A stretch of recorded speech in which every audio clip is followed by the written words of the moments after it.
dire bonjour et vous montrer aussi au fait son petit travail. Parce que lui, il a dit son petit travail. Mais nous, quand même, on veut aller jusqu'à ce niveau. Donc, il est en face de vous. Il va essayer de se présenter et vous parler un peu de son travail. Merci. Bonjour à tous. Et voilà. Et vraiment, c'est un grand plaisir de vous rencontrer et d'être en face de vous aujourd'hui. C'est une fierté. Et je pense qu'il a bien introduit. Alors, je m'appelle M. Sile Kouma, chargé de français au lycée de Sigiriou. Alors, à part de cette carrière-là, je me suis intéressé à autre chose. Comment on appelle ça? Un livre. Et celui qui fait un livre, comment on l'appelle? Oui, les filles. Vous pouvez d'équité dans ce pays-là. Mais celui qui fait un livre, comment nous l'appelons? Oui. Un écrivain, n'est-ce pas? Qu'est-ce qu'un écrivain fait? Qu'est-ce qu'il fait?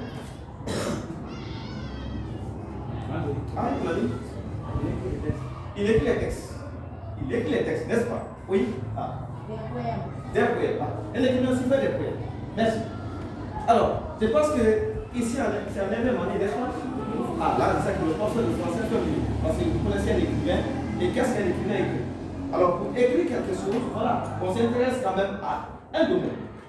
Parce qu'on ne se lève pas un bon matin d'écrivain me lancer. Alors, il faut avoir ce qu'on appelle un objectif. Alors, je me suis lancé dans ces domaines-là.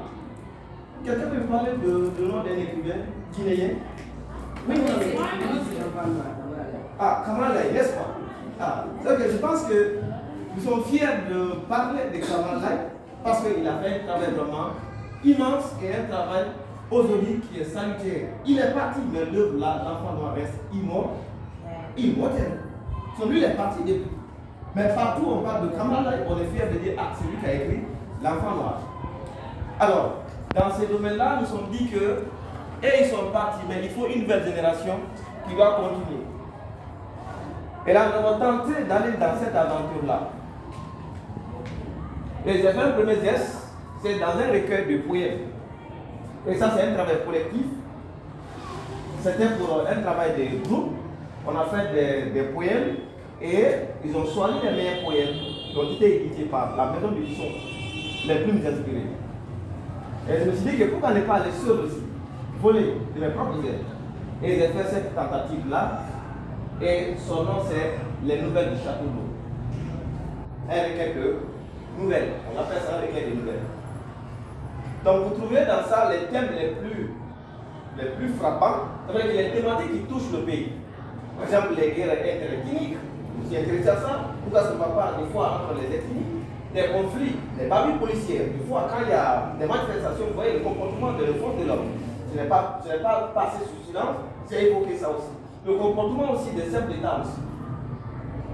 Donc je me suis intéressé à d'autres thématiques à l'extérieur. C'est-à-dire que la violence, par exemple, des valeurs culturelles. Donc ce sont les thèmes que vous trouverez à l'intérieur, par exemple. Donc c'est là pour laquelle, quand vous voyez les femmes, on parle des réalités sociopolitiques, par exemple. Et ça, on a mis dans ce livre-là, l'auteur peint en filigrane les mots qui maintiennent la République du château d'eau dans le populisme et la misère endémique. Donc c'est très intéressant. Alors, et je sais que vous allez me dire pourquoi je suis arrivé. J'étais tout dernièrement à la rencontre